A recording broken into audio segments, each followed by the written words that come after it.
The backstage reaction to a recent WWE release has been revealed. You can expect to see some WWE Hall of Famers on tonight's draft special episode of SmackDown, and a big, literally, AEW star is injured. Stay tuned, it's time for the news. So we've seen a fair few releases from WWE this week. One of the most notable, and I think speaking personally, one of the most gutting as well, was the release of Cameron Grimes coming a few days after the other releases. Very, very unexpected. He released an emotional video and just heartbreaking stuff. We'll talk a bit more about him very shortly, but we've got a new report from Fightful Select noting that the release was unexpected by many in the company for a variety of reasons. They go on to say it was said that with his skill level and track record, he didn't match those of the others who were released, saying that he was, better in various ways, I guess, than some of the other releases. It did continue, saying that he'd been there for 5 years, gotten over during his run in NXT, continuously seeming to improve in the ring, and he was always at WWE TV tapings, even if he wasn't utilized on those TV shows. They do go on to say as well, and I think this is reassuring, per Fightful, Grimes, who of course previously wrestled under the name Trevor Lee, is expected to be offered no shortage of work on the independent scene, with multiple top-level indies already trying to get him on their shows. So that's reassuring to hear, and it doesn't surprise me. The backstage reaction to this, I was baffled, because I really feel like he did everything right. He nailed the character in NXT, and maybe the crypto millionaire thing wouldn't work too well on the main roster, but they did tweak it. And he was so entertaining. He got shredded. He was too. So buff, and I couldn't believe it. Like when they released him, because he was like one of my favorite things about NXT when he was down there. He was just so on all the time. He's a great promo. He's so solid in the ring. So yeah, I guess it is reassuring to hear, and not surprising to hear, that he's not going to struggle to find work. But it still sucks, doesn't it? It sucks so much, and just the outpouring of love and support everybody within the wrestling sphere has given him since hearing about his release has been nothing but, I'm sure for him, definitely overwhelming, because like you said, he felt like he had everything, and he was willing to put in the work to then go to the next level, stepping up to the main roster. What more could he have done? He felt like a Triple H guy as well, so I thought, surefire, can't wait to see Cameron Grimes go further in WWE, maybe get the US title or whatever, finally get elevated to that top spot, because he is definitely someone who I think can carry themselves in that spot too, because he has everything. Really, really genuinely has everything. And so he didn't get a chance to prove himself on the main roster. He just had a few matches there. I don't get it. I really, really don't get it. Worse still, he was chatting away on Busted Open Radio. And he said, so I was told by a high executive last week on Friday, that I would always have a job there. I would never have to worry about losing my job after expressing my concerns like that to him. And then 5 days later, they called me and told me I do lose the job. So I don't know. That's awful. It's really horrible. I don't know why a high-level executive would make a statement like that. There are very, very few people in WWE who could have a job for life, like Shawn Michaels, Taker on the Legends deal, that sort of stuff, right? They'll keep them around as long as they want to do it. I don't know why you would say that and get somebody's hopes up. It's just it seems like a very cruel thing to do. I don't know if they knew about the upcoming releases or not. I'd like to think not, obviously. But I don't know why you would say that to somebody, and maybe they were trying to be reassuring, but it just seems like a nasty, horrible thing to do.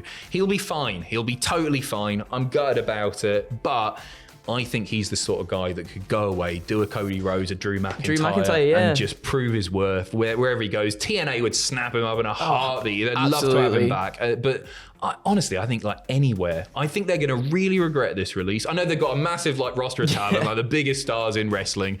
But I think you're right, though. I think they will regret it. Yeah, because it'll be go out there and it'll be like, look what you had and look what you've just lost now, sort of thing. So good luck to him. Good luck to him, indeed. Yeah, and I mean, don't even need to give him luck, because that man is tremendous already. Anyway. He's gold, isn't he? He is. He really is gold. Go and buy his t-shirts and that. Support him. If he goes to an indie show near you, go and say hello.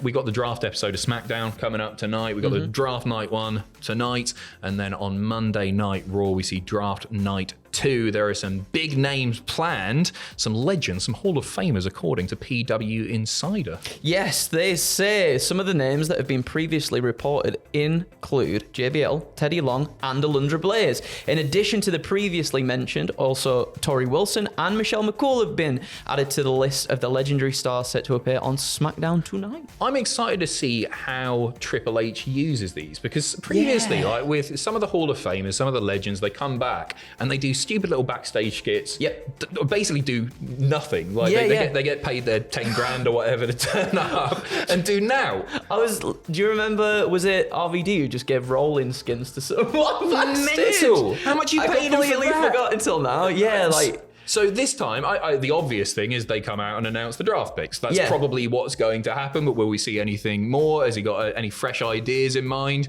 Because it's been a bit of the last 5 years or so, the use of legends has been more often than not that effective. It's been, like you said, just in like sort of passing moments in terms of maybe, as you said before, turning up just in the backstage. Just to do a little skit and then that's it. Yeah, and they really hype them being there as well. You want to see something a little bit more. To be honest, we're getting our hopes up. They probably just will come out. They'll just come out and read the names. And that's fine as well, because there's a draft episode. But hopefully moving forward, we see a little bit more on like the retro episodes and all that. It'd be exciting to see. If we're getting JBL and Teddy Long, you have to do the one-on-one with the Undertaker thing, right? Maybe have Undertaker go, because JBL as well, they had a history there, didn't they? Alundra Blaze should bin the women's tag team titles and then out of the trash can pull out a mid-card women's title. Speaking of retro, a WWE legend, very much interested in working with WWE again. Jesse Ventura, a name I didn't expect to be talking about today, but he said that he's, now that WWE are in this new era, he'd be up for doing it again. Talking on The Vanguard, he said, "I will tell you this, now that wrestling has chosen this new direction, shall we call it, Jesse Ventura is in talks with them." But again, it required them going in this new direction. And I hope you get what I'm saying about the new direction. I wonder what he's hinting at. The direction the company is now going was good enough for Jesse Ventura and the WWE to begin talking again. Obviously, he had a very complicated, very tumultuous relationship with Vince McMahon, various, like throughout their careers together and everything. I think he's a really underrated talker. Obviously, everybody knows that Jesse Ventura can talk, but he's rarely sort of brought up within certain circles as like being one of the GOAT commentators. And I really liked his work. I can imagine for like if they did a retro Raw or like a fun NXT show with a bit of a retro flavor to it. Jesse Ventura on commentary, even if it's just for a match or narrating documentaries or something like that. No, that would be really cool. I think as well, maybe the NXT fit is great because not only, you kind of want the legends going to some like NXT to help develop just pass on a bit of knowledge at least anyway. The mic skills aspect. Right, the mic skills. And that's it. Maybe because they always do pull from like the old WCW shows and stuff, don't they? Or the old WWE pay-per-views, they kind of bring them back for the specials and stuff like that. Like him on one of them would feel really cool. Yeah, for sure. Like really, really cool. And I wouldn't mind hearing him on commentary as well. I don't necessarily want to call it like revisionist history by WWE, but I think Jesse Ventura is a testament to how much WWE push somebody's importance in the media that they release. And they haven't done that so much with Jesse Ventura because of that complicated relationship. So people don't talk about him in the same way that they talk about other people from that era. And Jesse Ventura was hugely important to that era. But he doesn't always get the nod from WWE. Maybe that'll change moving forward. Moving over to the AEW side of things, some disappointing news. Cast your minds back to Dynamite. We saw the IWGP Heavyweight Championship on the line. Jon Moxley defending against Powerhouse Hobbs. It turns out, and a lot of people were disappointed, myself included, in the match. I feel bad now because Hobbs got hurt, according to Alvarez on Wrestling Observer Live. Yes, he said, "I want to start by wishing the best to Hobbs. If you watched the show last night, that was not a worked knee injury. He went for the high cross body or something. It looked like a splash in the corner and smashed into the turnbuckle and injured his knee. He could barely walk and he hopped his way back back into the ring, hopped into like 2 spots and got choked out.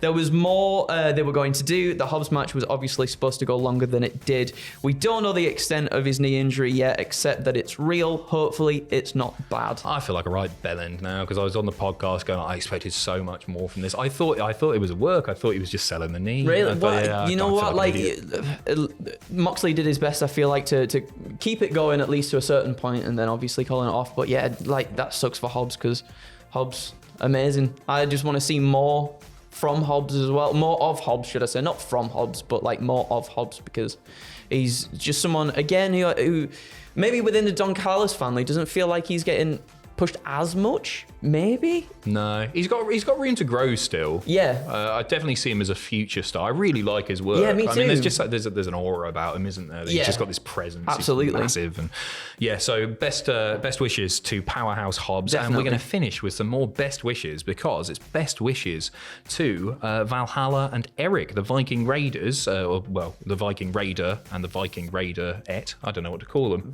They're having a baby. They're having a baby. That was supposed to be smoother. Obviously, Eric's off injured at the moment. Valhalla had been accompanying Ivar to the ring, but that hasn't been happening recently. Fans wondering what was going on there, but she shared a post on Instagram with a picture of their son wearing an adorable Big Brother t-shirt. You like Big Brother? I love Big Brother. He Brother. loves Big Brother. And she announced that she was pregnant. Yeah. In the caption, it said, November of 2024, new Rowe boy coming. His name's Raymond Rowe. It is Raymond, isn't it? Ray Rowe. Ray Rowe. That's his real name. Is it? Ray Rowe? I think it's Ray Rowe. It's pretty good. They're Rose. The surname's Rowe. She said, we are so unbelievably happy. We're very, very happy for you as well. That's lovely to hear. Thank you very much. Just a reminder, I'll be live for the draft reaction SmackDown tonight, 1 a.m. UK time, whatever time that is, wherever you live in the world. Take care of yourselves. All the best. Have a good weekend. Anything you want to say? I got nothing to say. Oh, goodbye.